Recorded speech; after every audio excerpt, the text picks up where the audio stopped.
राधे राधे दोस्तों, आज मौजूद हूँ मैं इस समय मानव उत्थान सेवा समिति शहर सोनीपत के सेक्टर 14 में सत्संग भवन में। और यहाँ पर आज का सत्संग प्रोग्राम चल रहा है रविवार के दिन 8 तारीख का। आपको पूरा प्रसारण दिखाएंगे, बने रहिएगा हमारे साथ। वीडियो पसंद आए तो लाइक ज़रूर करना। बहुत बहुत धन्यवाद।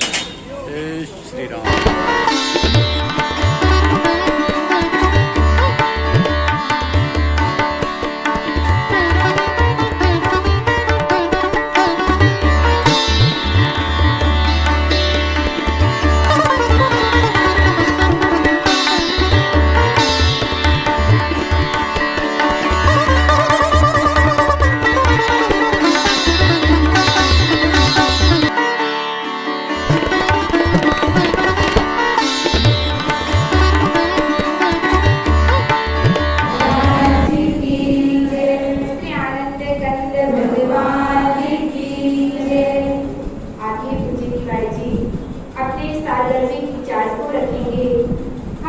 विचार को सुनकर अपने जीवन को सफल एवं सार्थक करें। श्री आनंद कंद भगवान की जय।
लेकिन एक आत्मज्ञानी भक्त जिस दिन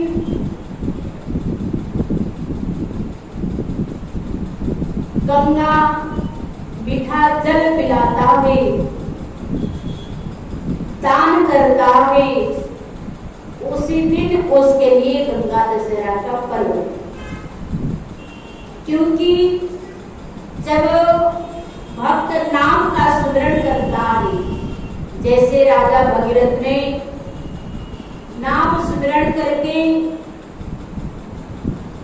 तप करके माता गंगा को धरती पर प्रकट कर दिया। जब विष्णुपाद भागीरथी के नाम से जाना जाता है, तो आज ये सुंदर अवसर पर हम लोग को सत्संग मिल रहा है। मन को एकाग्र करके सत्संग को सुने। राजा भगीरथ के जो पूर्वज हुए हैं, राजा रघु के बारे में हम लोग सुनते हैं। राजा रघु आत्मज्ञानी थे। गुरु के शरण में जाकर उन्होंने ज्ञान को प्राप्त किया। बड़े धर्मात्मा पुण्यात्मा राजा रघु थे। रघु के नाम से रघुवंश चला। तो रावण जो था, रावण ब्रह्मा जी की मृत्यु कैसी हुई उसको कोई मार नहीं सकता था, लेकिन राजा रघु ने नाम का सुमिरन करके उसने जो बाण बनाया, तीर बनाया, उसी तीर से रावण का वध हुआ। एक बार राजा रघु गंगा में स्नान कर रहे थे। रावण पुष्पक विमान से आकाश मार्ग से जा रहा था। रावण देखा ये तो राजा रघु ही, शुरू से रघुवंश से रावण हमेशा ईर्ष्या करता था, क्योंकि रावण को पता था कि रघुवंश में ऐसी शक्ति की जो शक्ति आएगी जिसे महान शक्ति के कारण मेरा वध होगा। इसलिए रघुवंश से वो ईर्ष्या करता था, हमेशा उनका नाश करने के लिए प्रयत्न किया। जब राजा रघु को देखा, पुष्पक विमान को वही उतारा। राजा रघु सूर्यदेव को जल चढ़ा रहे थे। रावण पीछे से जाकर जब मारना चाहा, नाम के प्रताप से राजा रघु समझ गए कि मेरे पीछे रावण खड़ा है। दोनों हाथ से जल उठाकर राजा रघु पीछे के ओर जल फेंकने लगे पानी। रावण के मुंह में बार बार उसके सिर पर, उसके चेहरे पर पानी गिरने लगा। रावण को दिखाई नहीं दिया। राजा रघु पलट गए, देखा रावण है। कहा रावण तुम यहाँ क्या कर रहे हो? कहा महाराज मैं तो देखा आप स्नान कर रहे हैं, मैंने सोचा मैं भी स्नान कर लूं। उसने बात को छिपाया। तो रावण ने कहा राजन, राजा रघु आप पीछे की ओर जल क्यों फेंक रहे थे? इसलिए जंगल में एक शेर गाय को पकड़ कर रखा, मारना चाह रहा है। मैं इसलिए पानी फेंक रहा था कि गाय बच जाए, शेर उसे मार न पाए। वो पानी फेंकने से शेर के मुंह में पानी गिरा और शेर देख नहीं पाया, गाय भाग गई। रावण ने सोचा कि राजा रघु यहाँ स्नान कर रहे, जंगल में शेर गाय को पकड़ा है, कहीं ये झूठ तो नहीं बोल रहा है। राजा रघु ने कहा अगर विश्वास नहीं है तो जाओ देखो। रावण गया जंगल में तो देखा सचमुच में शेर खड़ा है, गाय भाग रही है और बार बार शेर के मुंह में पानी गिर रहा है। अब तो रावण के मन में और भय हो गया और डर बैठ गया। रावण ने सोचा यहाँ राजा रघु है, राजा रघु की पत्नी को मैं उठा लूंगा। जब उसकी पत्नी नहीं रहेगी तो संतान नहीं होंगे, तो मुझे मारने वाला कोई पैदा नहीं होगा। राजा रघु के राजमहल में रावण भेष बदल करके पहुंचा। रावण की आदत थी शुरू से भेष बदलना, क्योंकि राक्षस लोग कब किस समय कैसा भेष बना ले पता नहीं। राक्षस है कौन? दानव है कौन? दानव और कोई नहीं। दानव राक्षस ये नहीं कि बड़े बड़े दांत हैं, बड़े बड़े नाखून हैं, बड़ी बड़ी आंखें हैं, जटाएं नहीं। राक्षस तो वो है जिसका मन कलुषित हो चुका है, जिसके वृत्तियां, जिसका सोच गलत है, जिसका कर्म खराब है, वही ही राक्षस है। जो हमेशा विपरीत सोचता है, दूसरे का अनिष्ट करता है, दूसरे के लिए बुरा सोचता है, वही है राक्षस। भगवान शंकर माता पार्वती जी को जब सत्संग सुना रहे थे, कहते पार्वती, हर युग में लोगों ने अलग अलग कर्म किया और उनके कुकर्म के प्रताप से भगवान को आना पड़ा। तो माता पार्वती कहती, प्रभु लोगों ने कैसा कर्म किया? तो भगवान शंकर कहते हैं, बाढ़े खल बहु चोर जुआरा, जेलम पट पर धन पर दारा, मान ही नहीं मातु पितु देवा, साधुन सन करवा वहीं सेवा, जिन्हीं कया आज रान भवानी, ते जाने सब निशिचर प्राणी। भगवान शंकर कहते हैं, उमा वो सब निशाचर हैं जो अपने माता पिता के बात को नहीं मानते और साधु से सेवा करवाते और चोरी करना, झूठ बोलना, दूसरे नारी के ऊपर कुदृष्टि रखना, अपने बहन के ऊपर, माँ के ऊपर, भाई के, पत्नी के ऊपर जो कुदृष्टि रखते हैं उनको निशाचर ही कहा जाता है। तो देखिए, रावण के अंदर ये सब अवगुण थे। तो रावण राजा रघु के राज दरबार में पहुंचा, भिक्षाम देही जाकर भिक्षा मांगने चलाया। राजा रघु की पत्नी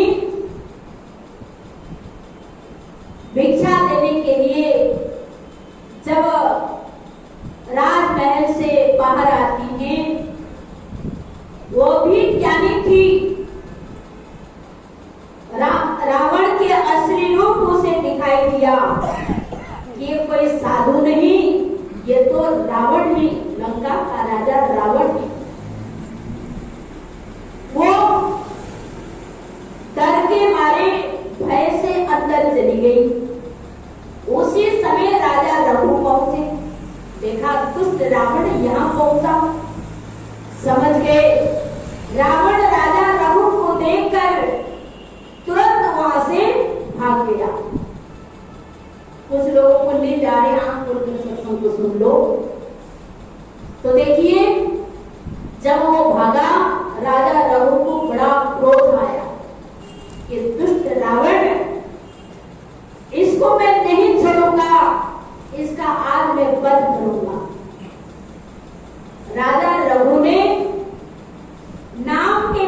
बाण से उसने जो तीर बनाया था, रावण को मारने के लिए उसने वो तीर भेजा, बाण भेजा। रावण लंका में पहुंचा। जब राजा रघु के बाण लंका में पहुंचा, अब सारे भयभीत हो गए। रावण सोचा अब तो मुझे कोई बचा नहीं सकता। राजा रघु के बाण से मेरी मृत्यु निश्चित है। ब्रह्मा जी को रावण ने याद किया। ब्रह्मा जी ने कहा, रावण, राजा रघु के बाण से तुम बच नहीं सकते। बचने का एक ही उपाय है, क्योंकि राजा रघु बड़े धर्मात्मा पुण्यात्मा राजा है और वो कभी नारियों के ऊपर बाण नहीं छोड़ते। अगर बचना चाहते हो तो ये लंका में जितने पुरुष हैं सभी पुरुषों से कह दो अपने नारियों के आड़ में छिप जाए, तब ये बच सकते हैं, नहीं तो लंका नहीं बचेगा। ना तुम बचोगे ना लंका बचेगी। अब तुरंत रावण ने घोषणा की, सारे छिप गए। राजा रघु के बाण लंका के चारों तरफ से घूमता रहा, घूमता रहा। तो ब्रह्मा जी प्रकट हो गए। कहा, रावण, तुम डरो मत, राजा रघु के बाण मैं ले जाता हूं। ब्रह्मा जी ने तब बल से राजा रघु के बाण को ले लिया। रावण निश्चित हो गया। राजा रघु ने सोचा कि बाण गया, अभी तक वापस नहीं आया। जब उन्होंने ध्यान किया, समझ गए कि ब्रह्मा जी ने बाण को ले गए, तीर को ले गए। तो रावण निश्चित हो गया, लेकिन मन में भय था, कहीं राजा रघु तपस्या करके ब्रह्मा जी से वो बाण को अगर मांग लिया तो फिर मैं नहीं बचूंगा। तो रावण ने ब्रह्मा जी के तप करने लगा, ब्रह्मा जी को प्रसन्न करने। जब ब्रह्मा जी प्रसन्न हुए, अब मांगो तुम्हें क्या चाहिए। अब देखिए इंसान अपनी मौत को कैसे अपने पास बुलाता है। मौत को अपने पास ही बुलाता है। तो तपस्या करके ब्रह्मा जी को प्रकट कर लिया। ब्रह्मा जी ने कहा, भाई क्या चाहिए। कहा, पितामह, अगर मेरी तपस्या से आप प्रसन्न हो तो मुझे राजा रघु के बाण चाहिए, राजा रघु के बाण चाहिए। ब्रह्मा जी ने कहा, रावण, तुमने ये क्या किया। मैं तो तुम्हें जीवित रखने के लिए ये बाण को मैंने सुरक्षित रखा, लेकिन तुमने इस बाण को मांग लिया, इसका मतलब तुम्हारी मौत निश्चित है। रावण ने कहा, पितामह, मेरे हाथ में जब ये बाण आएगा तो मुझे कोई मार नहीं सकता, मैं अमर हूं। रावण वो बाण को लेकर मंदोदरी के पास पहुंचा। विभीषण जी से कोई भी काम रावण करता था, विभीषण जी से सलाह ले, उस सलाह लेकर कार्य करता था। मंदोदरी और विभीषण जी से रावण कहा कि देखो ये राजा रघु के बाण है, इस बाण के बारे में किसी को पता नहीं होना चाहिए, हम तीनों के सिवा। इस बाण को हम इस ऐसे जगह पर छिपाएंगे ना कोई देख सके, ना जाग सके, ना किसको पता चले। तो विभीषण जी ने कहा, महाराज भ्राताश्री, ऐसा कीजिए, इस बाण को दीवार के बीच में रखकर दीवार की चिनाई कर दीजिए, ना किसको दिखेगा ना कोई जानेगा। रावण ने कहा, ये बात तो सही है। तो दीवार के बीच राजा रघु के बाण को रखकर दीवार की चिनाई कर दी और रावण निश्चित हो गया। देवताओं को सताने लगा, ऋषि मुनियों को सताने लगा, चारों तरफ से आतंक मचा दिया। धरती माता व्याकुल हो गई रावण के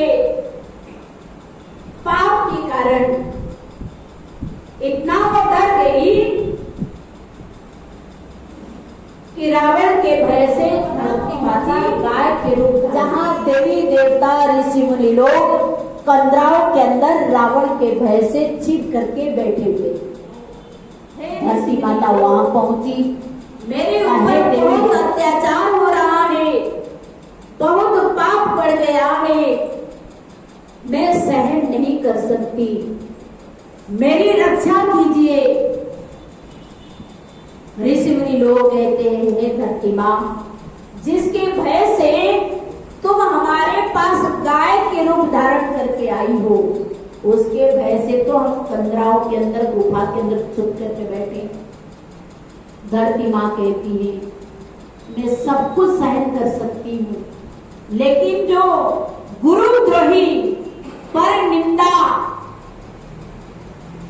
करने वाला है, दूसरे का अनिष्ट करने वाला है, उसके पाप को मैं सहन नहीं कर सकती। धरती मां कहती है,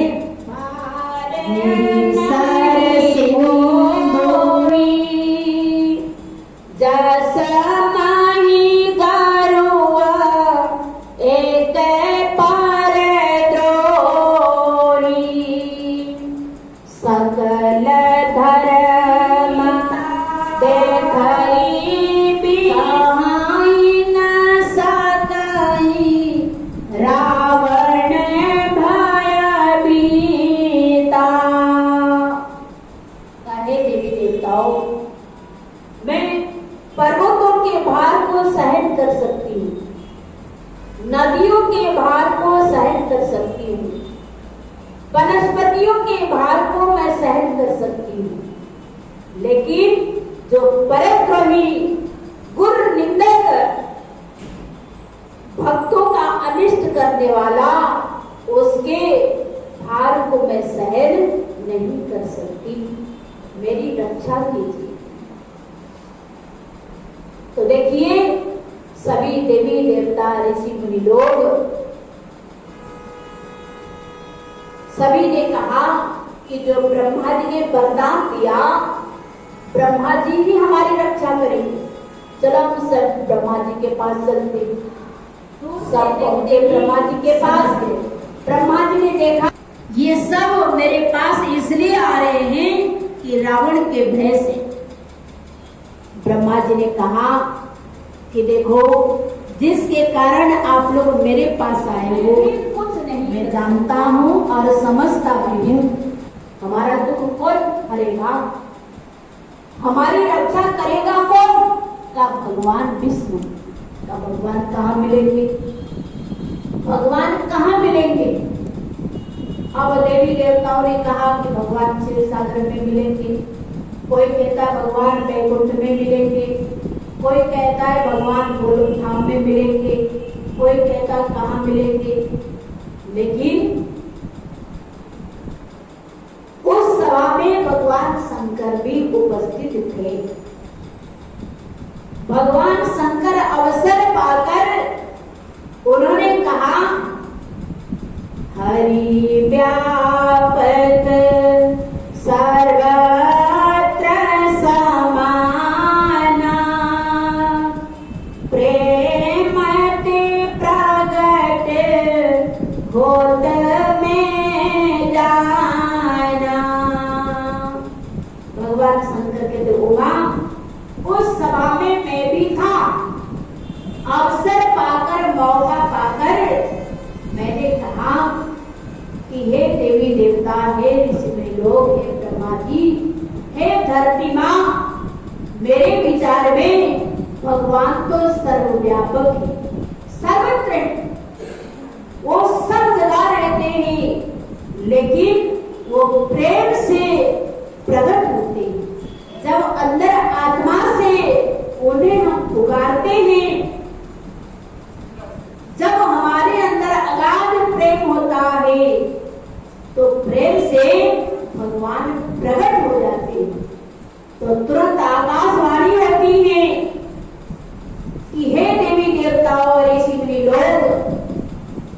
मैं वचन देता हूँ अपने अंशों के साथ धरती पर अवतार लूंगा। जब जब होई धर्म की हानि, बाढ़े असुर अधम अभिमानी, तब तब धरि प्रभु मनुज शरीरा, हरे कृपा निधि सज्जन पीरा। मैं वचन देता हूँ जब जब धरती पर अधर्म फैल जाएगा, पाप बढ़ेगा, तब तक मैं अपने अंशों के साथ धरती पर अवतार लूंगा, दुष्ट का संहार करूंगा, भक्त की रक्षा करूंगा। भगवान ने वचन दिया तो देवी देवता निश्चित हो गए। अब देखिए प्रभु राम अपने अंशों के साथ धरती पर अवतार लिए।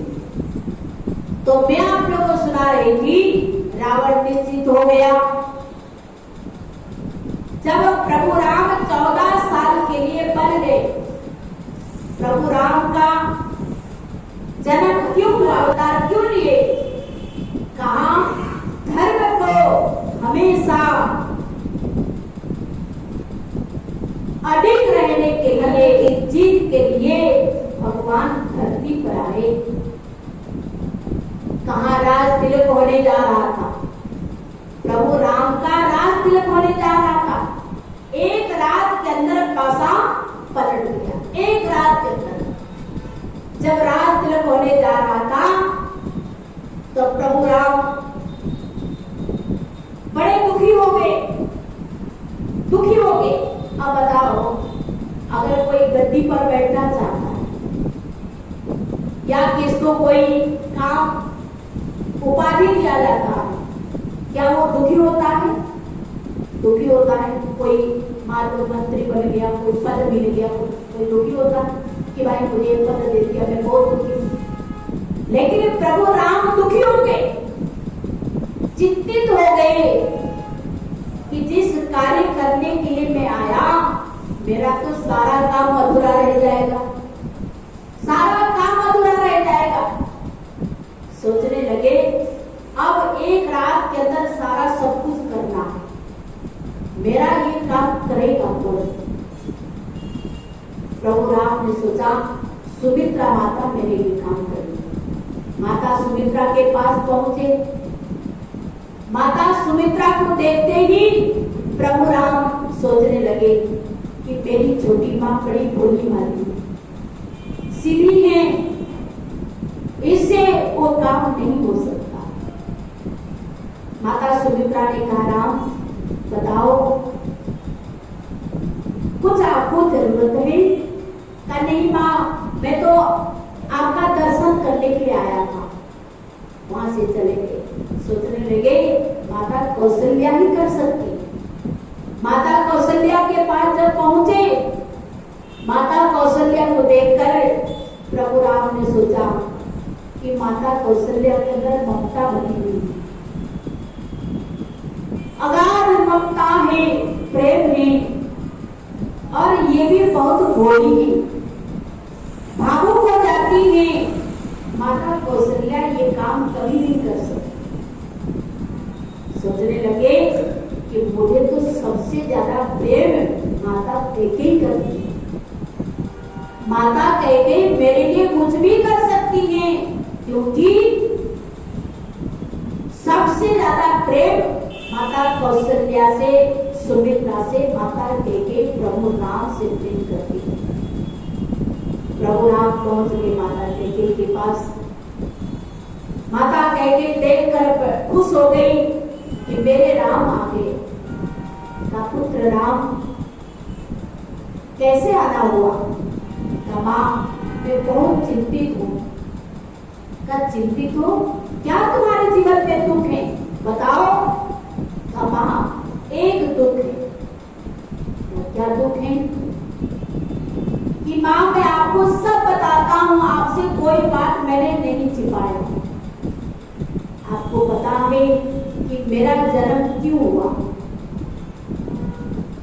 अगर मैं राजा बन गया तो अयोध्या तक सीमित रह जाऊंगा। जिस कार्य करने के लिए आया, मेरा सारा काम अधूरा रह जाएगा। माता कहेगी बेटी फिर क्या करना है?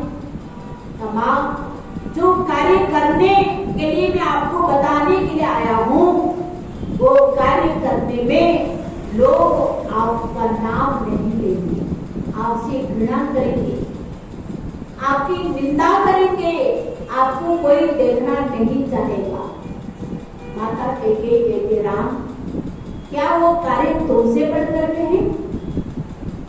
राम, तुम्हारे लिए अगर मुझे प्राण देना पड़ जाए, अभी तुरंत तत्काल बिना सोचे मैं प्राण दे सकती हूँ।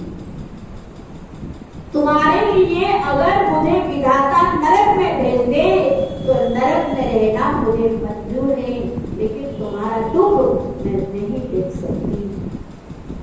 तो प्रभु राम कहते मां, आपको पिताजी ने 2 वरदान दिए। कहा आज वो वर मांगने का समय आ गया। कहा क्या मांगू? क्या मांगू? कहा ये वर मांगना कि मेरा छोटा भाई भरत, जो मेरे प्राण के बराबर, भरत मेरा प्राण भी, हमारा 2 शरीर है लेकिन प्राण एक, मेरा भाई भरत वो सिंहासन पर राजगद्दी पर बैठे राजकाज को संभाले। और दूसरा पर ये है, आप मुझे 14 साल के लिए वर दे दीजिए। पिताजी से ये वरदान मांगी। माता कही रोने लगी, आंख से आंसू बहने लगे। राम, आज तुमने वर नहीं मांगा, बल्कि तुमने मुझे जीवित ही मौत की सजा दे दी, क्योंकि तुम्हें पता है तुम्हें बिना देखे एक पल में नहीं रह सकती। तुम 1 दिन 2 दिन नहीं 14 साल पर चले जाओगे। तुम्हारे बिना मैं कैसे रहूं?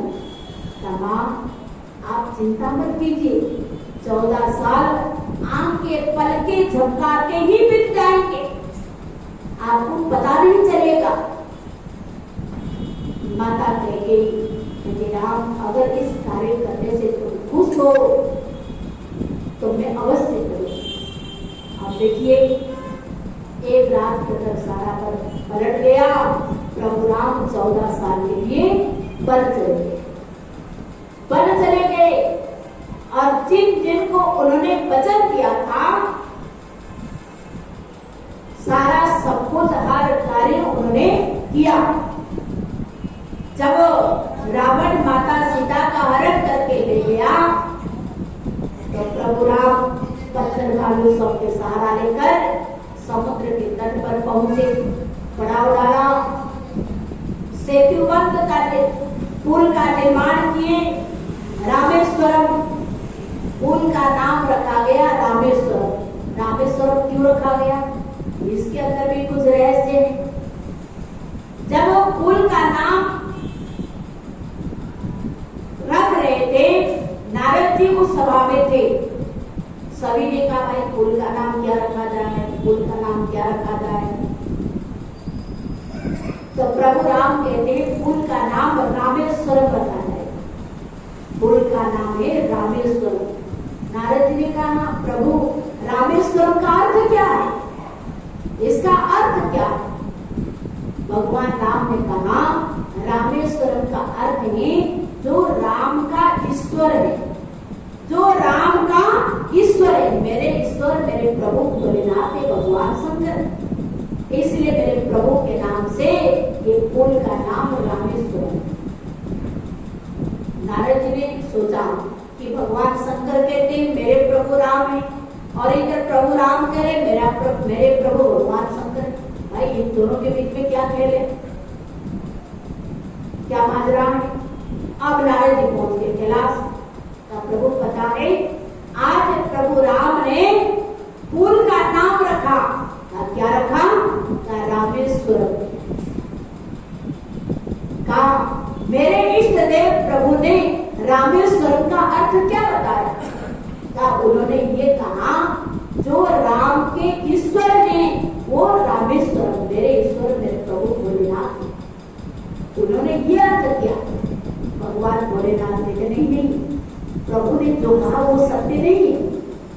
रामेश्वरम का अर्थ ये है राम जिनके ईश्वर है, राम जिनके ईश्वर है। मेरे ईश्वर राम है, इसलिए पुल का नाम रखा गया रामेश्वरम। तो देखिए दोनों में कितना अगाध प्रेम, अगाध प्रेम। तो पुल का निर्माण किया गया, प्रभु राम उस पार पहुंचे, खूब घमासान युद्ध हुआ, रावण के सारे कुटुंब, बेटे पोते भाई बंधु सब मारे गए, सब मारे गए, लेकिन रावण नहीं मरा। रात दिन युद्ध चला, प्रभु राम ने उनके पास जितने बाण थे, जितनी शक्ति थी, उन्होंने पूरी शक्ति लगा दी प्रभु, लेकिन रावण नहीं मरा। अब तो भगवान चिंतित हो गए कि रावण नहीं मर रहा। तब विभीषण जी, क्योंकि रावण विभीषण जी को लात मारकर राज्य से निकाल दिया, विभीषण जी प्रभु राम के शरण में आ गए। एक लंबा प्रसंग। तो प्रभु राम से विभीषण जी ने कहा, प्रभु रावण ऐसे नहीं मरेगा, रावण ऐसे नहीं मरेगा। रावण मरने के लिए एक उपाय है, इसमें रहस्य है। रहस्य क्या रहस्य है? आपके कुल में आपके पूर्वज राजा रघु है, कहा का रघु के बाण से रावण का वध होगा, रघु के बाण से। अब तक प्रभु राम और चिंतित हो गए कि भाई मेरे पर पितामह, उनके बाण कहां से आएगा, हमें तो उसके बारे में पता भी नहीं। अब तो रावण नहीं मरेगा। विभीषण जी ने कहा, प्रभु राजा रघु के बाण अभी तक लंका में सुरक्षित है। लंका में कैसे? तो विभीषण जी ने प्रभु राम को सारा वृत्तांत सुना।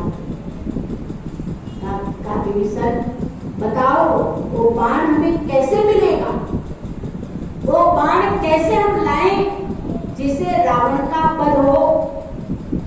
का प्रभु एक ही उपाय है, बाण लाने के लिए एक ही उपाय है।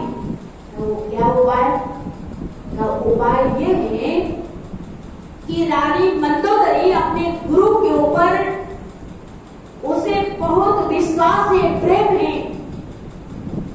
और गुरु की आज्ञा का हमेशा वो पालन करती है, गुरु से कोई बात नहीं छिपाती। अगर कोई मंदोदरी के गुरु बन करके जाए, मंदोदरी से पूछे तो काम बन जाएगा। प्रभु राम ने कहा, आप तो जटिल और हो गया, और जटिल हो गया। मंदोदरी के गुरु बनेगा कौन? उनका गुरु कैसे थे? तो विभीषण जी ने बताया, ये कार्य हनुमान जी कर सकते हैं। जो काम कोई नहीं कर सकता था, वो काम हनुमान जी करते थे, हनुमान जी करते। तो देखिए, प्रभु राम ने कहा, हनुमान अब ये कार्य तुम्हें ही करना होगा, क्योंकि जितना मेरा असंभव कार्य है, तुमने सारा सब कुछ संभव किया, और ये भी तुम ही करोगे। हनुमान जी मंदोदरी के गुरु बनकर के लंका में पहुंचे, वेश बदल करके मंदोदरी के पास पहुंचे। का पुत्री कैसे हो? सब ठीक ठाक थे। मंदोदरी गुरु महाराज की आदर सत्कार करती, चरण धोती है। ऐसे बात करते करते हनुमान जी ने कहा, पुत्री दशानन ठीक है? गुरुदेव आपको तो सब पता है। तो हनुमान जी ने कहा कि दशानन को सुरक्षित अगर रखना है, तो राजा रघु ने जो बाण किया, उस बाण को सुरक्षित रखना, किसी को पता नहीं होना चाहिए।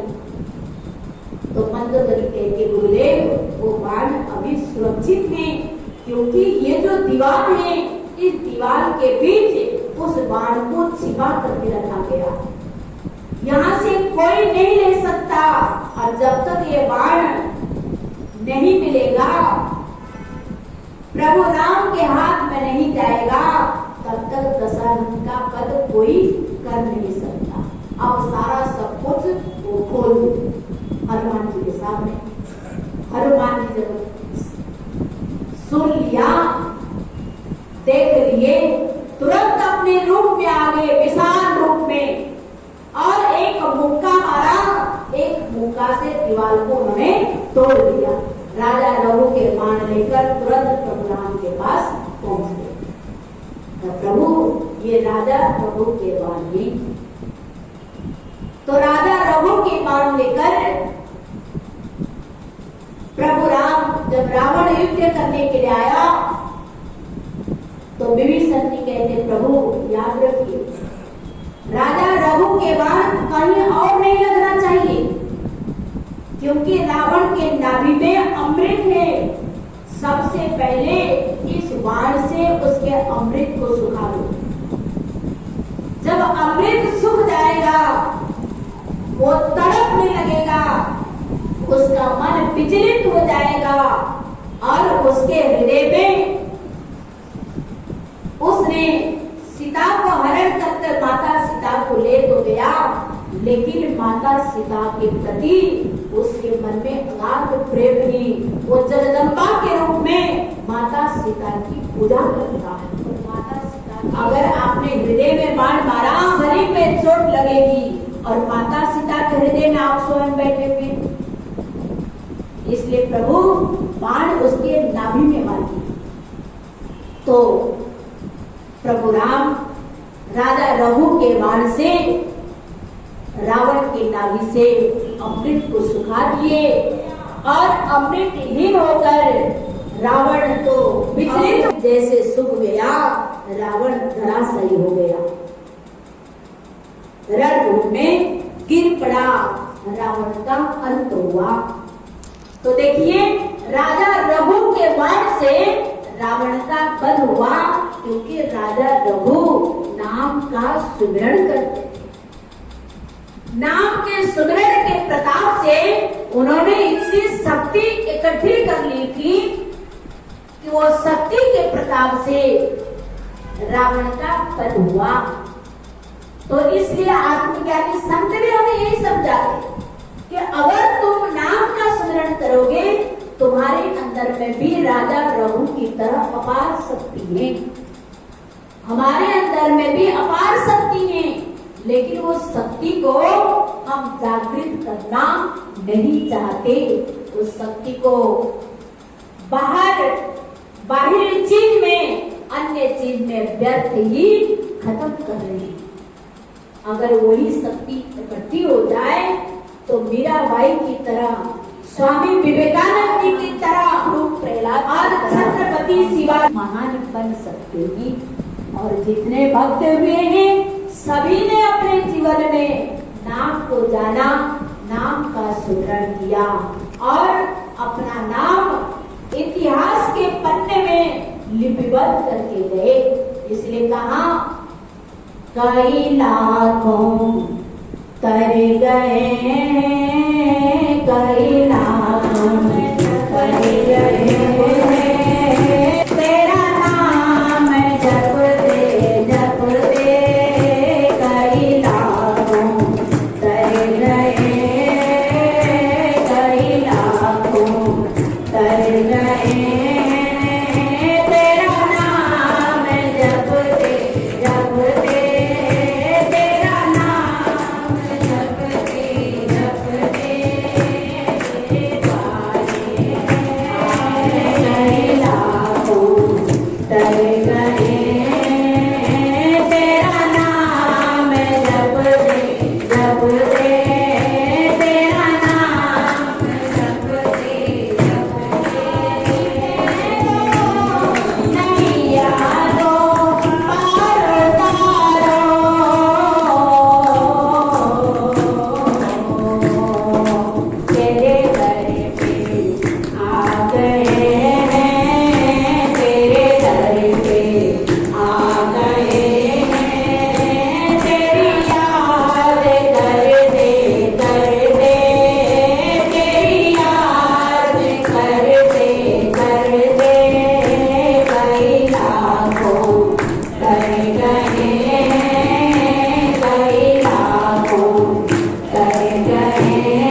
सभी ने नाम को जाना और आज श्री गुरु महाराज जी के असीम कृपा से, उनकी दया से आज हम सभी लोगों को ज्ञान मिला है। अब बताओ, ज्ञान लेकर हम लोग को करना क्या करना चाहिए? बोलो भाई, क्या करना चाहिए? अब चुप क्यों हो गए? बोलो, क्या करना चाहिए? जोर से बोलो, क्या करना चाहिए? करते हैं भजन सुमिरन? करते हो? हाथ उठाओ। कितने लोग 1-2 घंटे बैठते हो? 2 घंटे कौन लोग बैठते हो? देखो, 24 घंटे का दशमांश 2.5 घंटा, 2 घंटे 24 मिनट। आपने वचन दिया कि समय का दशमांश, कमाई का दशमांश गुरु महाराज जी के चरणों में देने के लिए।